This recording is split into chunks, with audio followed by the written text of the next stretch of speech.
Bom dia, investidor, estamos de volta no Infomoney na Bolsa.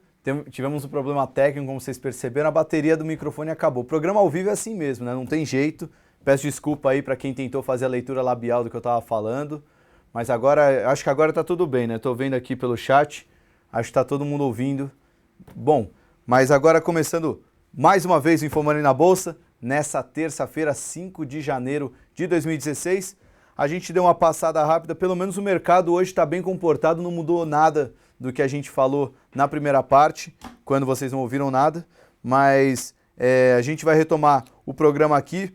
Vamos passar rapidinho, primeiro explicar o que aconteceu com a China de manhã, por que ela trouxe um pouco de ânimo, mas por que esse ânimo está muito mais com cara de uma leve correção e não um motivo para ficar otimista com o mercado, já que o noticiário doméstico continua muito ruim. 2 dias de mercado e uma enxurrada de notícia negativa aqui no Brasil.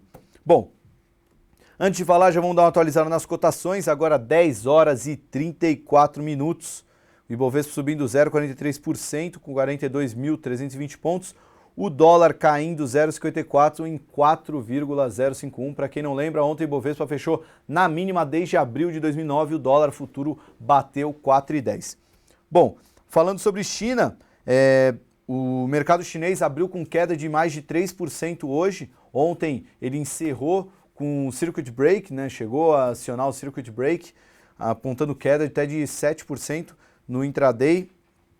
Hoje chegou a cair 3%, mas a intervenção do Banco Central chinês acabou trazendo o mercado de volta para o campo positivo, né?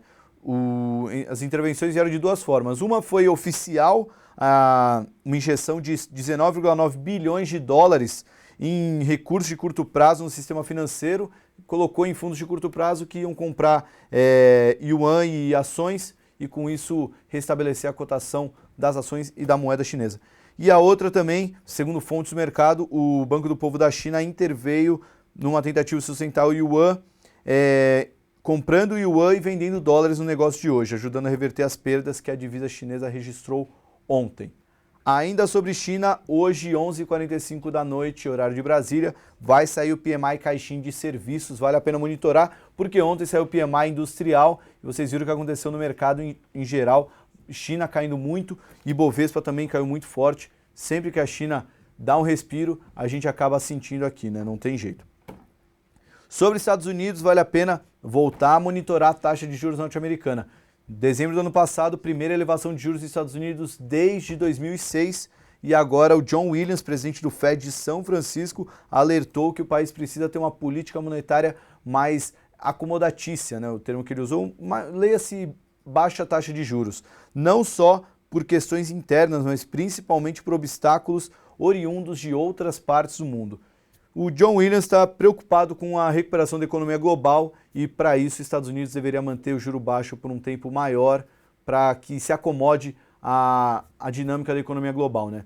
Para quem não lembra, no final do ano passado, a taxa de juros subiu entre 0 e 0,25% para a faixa entre 0,25% e 0,5% ao ano. Foi a primeira elevação em 9 anos nos Estados Unidos. Aqui no Brasil, o noticiário não é muito positivo para quem acompanha o mercado financeiro, né?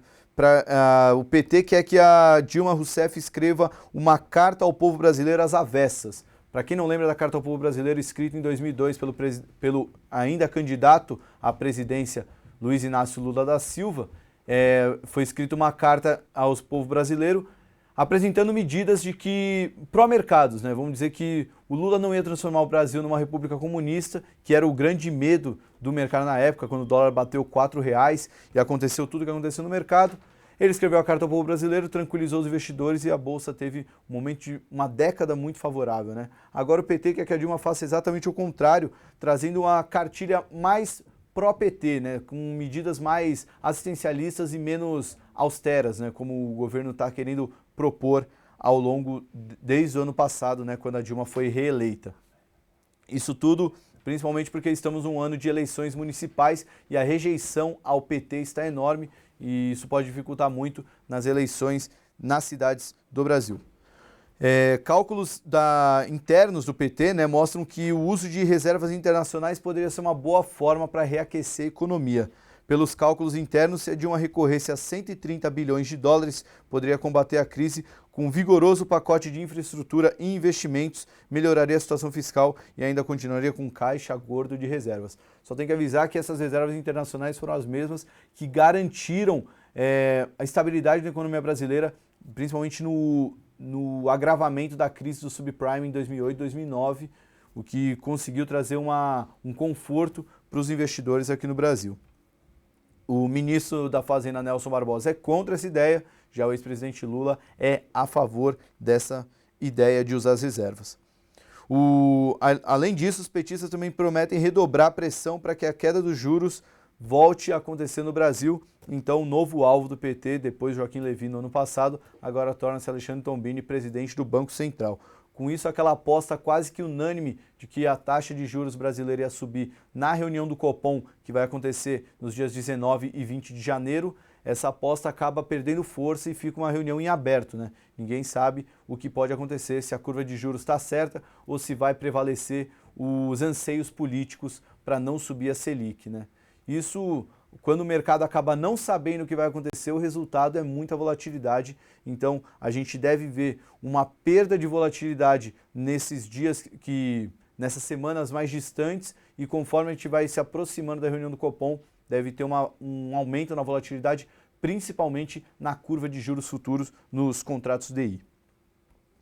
Ainda sobre governo, notícia do Estadão hoje mostra que o governo estuda medidas para reanimar a economia ainda esse mês. As medidas seriam uma espécie de novo PAC. O PAC foi o Plano de Aceleração ao Crescimento e com prioridade de estimular o setor de construção civil. Ainda sobre um setor importante do mercado, uma má notícia para o setor siderúrgico. Se é que o setor siderúrgico vem tendo boas notícias, faz tempo que não tem. E agora mais uma má notícia, segundo a notícia do Valor, divulgada hoje, um relatório técnico do governo mostrou-se contra um aumento da alíquota de imposto sobre importação de aço. Para os técnicos do governo, a crise pela qual o setor passa não está relacionada ao aumento de importação. A notícia é negativa, segundo a equipe de análise do BTG Pactual, em relatório divulgado hoje. Eles falaram que isso reduz a possibilidade de sair algum tipo de ajuda para o setor e sem ajuda o setor pode sofrer ainda mais.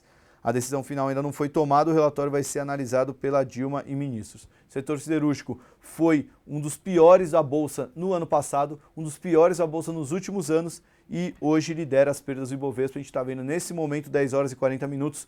Metalúrgica Gerdau caindo 2,5%, já acumulando queda de 6% nos dois primeiros pregões do ano.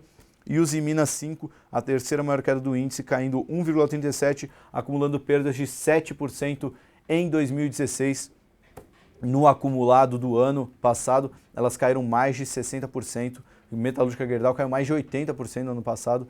E continua o cenário bastante negativo para o setor. Ainda está difícil querer comprar acreditando que está barato. Quem também aparece na ponta negativa é a ação da Smiles, a segunda maior queda do Ibovespa, nesse momento caindo 1,42%. Smiles e Gol tiveram a recomendação rebaixada pelo Deutsche Bank, que era de compra, passou para manutenção.